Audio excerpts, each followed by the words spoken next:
Hi, I'm Tim Bradner. Welcome to Capitol Views. And welcome today, Senator Peter Micciche, the President of the Senate.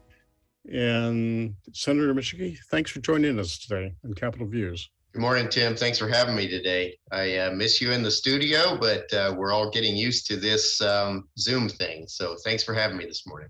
Well, it's kind of a new world. Hopefully things will be back to normal sometime soon. Senator, you have been a long-time participant in the legislature and just generally public affairs in Alaska generally. What's your sense of where we are with overall governance in our state, with the legislature in particular, but just your views overall? Are we headed toward the dark ages again, or is there light at the end of the tunnel? What's your sense? I think there's some light. Tim, I think you know me. I'm sort of an eternal optimist, even when the signs seem otherwise. But I have a good feeling about where we are right now. I think we were in a place where folks were stalled for many years, and a lot of it had to do with, from the crash of 2014 of oil prices, put us into a very difficult fiscal environment, and then people began to really focus on the permanent fund dividend.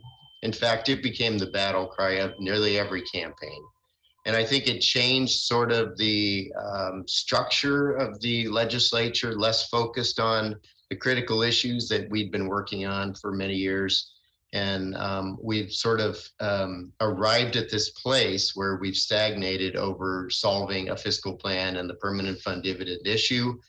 I think over the last couple of years, people have sort of softened on their positions to the point of where I believe this year we could be successful on getting a plan across the finish line, with people realizing that the next campaign issue is going to be, what have you done to solve the fiscal plan over the last several years? Well, I think we can point to a couple of accomplishments with our state. One is just the big step we took in starting to use permanent fund earnings through the percentage of market value plan to help support the state budget. I mean, that was a big step. That's behind us, and it seems pretty widely accepted now. The other thing I think was, would you agree that the bipartisan working group last year did some good work and at least coming to a framework of what a plan might look like? I do think they did a good job on a framework. Of course, they didn't include any statutory examples of what that would look like, but I think it got people thinking about the possibilities. They did some modeling. We have an understanding of what it would take. And of course, we're in a much better fiscal position this year with oil around $90 a barrel.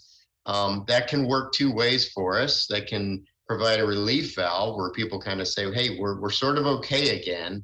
It's not as critical, or it can get us closer to the ultimate permanent fund dividend plan moving forward because of that, the fact that we are closer, the gap is smaller, we have a little bit more room to work with. And I hope legislators will choose the latter, on taking that blessing of higher oil prices, higher production to get us where we need to be, put the PFD issue behind us, instead of thinking it takes more, it'll allow us more time and we'll kick the can down the road further, which in my view is simply not an option.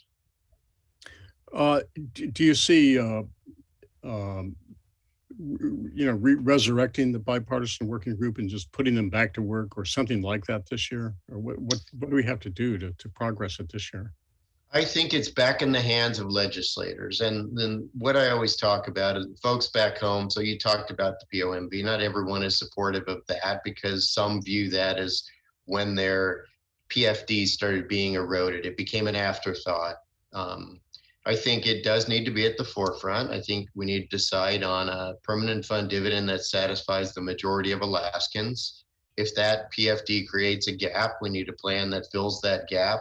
As you know, permanent fund math gets better over time, just because even using the Callan numbers, we know the fund's going to grow faster than spending does.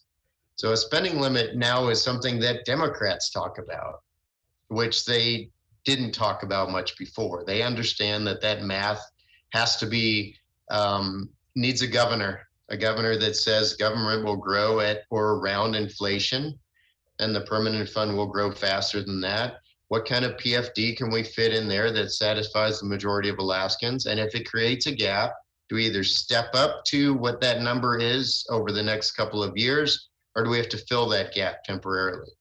When people talked about a 50-50 last year, it was a $500 to $700 million gap. Now this year, just because of the improvement in oil prices and returns on the permanent fund, you're looking at a $200 to $300 million gap. So we're closer. That should be able to bring people closer together that were out on the wings. And remember, what people at home forget, and I say this often, if it were up to me, I would have solved this problem a long time ago. It's those pesky 59 other legislators that get in the way. You have to have 11 Senate votes and 21 House votes to get something across the finish line, and the governor has to sign that bill. So we have to work better together. I've asked the governor to be more available this year. He will rise to that occasion. He has told us, of the 4 caucus leaders, that he will be here. And I think working together, we've gotten those ends closer together on where we can work something out, and everyone's just going to have to come a little further toward the middle to get a plan passed and executed over the next year. Yeah, just for frame of reference, the 50-50 plan, Senator, as you referred to, is the governor's idea of splitting the annual draw from the permanent fund earnings, half to the dividend and half to support the budget. And it's proving to be the POMV itself is proving to be very sturdy and as a budget support mechanism.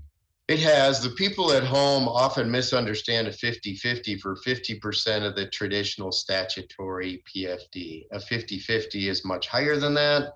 And what it is 50% of the POMV draw.